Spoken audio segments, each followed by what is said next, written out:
এখন নিজস্ব কবিতা পড়ি, ভাবি, লিখি, আবৃত্তি করি, এটাও একটা কবিতা।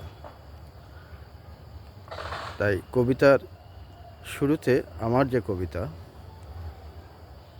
একসময় প্রতিযোগিতামূলক আবৃত্তিকার পুরস্কৃত, আজকের এই কবিতা ভাবনা। কি ভাবছো তুমি? এমনই ভাবতে ভাবতে তোমার সময় তো শেষ হয়ে যাবে। তোমার ভাবনাগুলো কেমন? সেই কৈশোরের কথা, যৌবনের কথা, পৌরত্বের কথা, বার্ধক্যকে এখনো ধরেনি, তবে ছুঁয়ে ছুঁয়ে ধরবে। কি ভাবছো তুমি? মনে হয় না কেমন করে সময়গুলো স্রোতের মতো চলে গেল?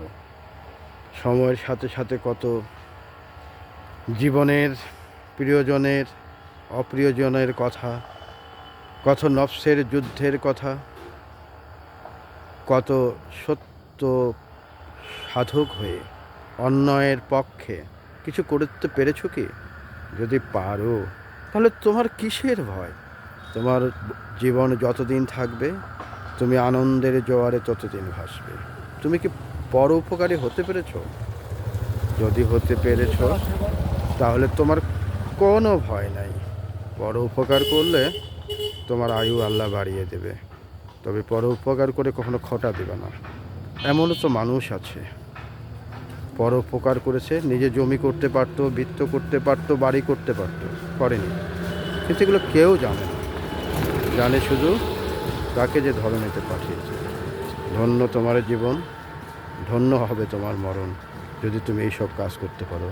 এটাই হচ্ছে অনুভূতি। ধন্যবাদ। নিজস্ব কবিতা, নিজস্ব অনুভূতি ব্যক্ত করলাম।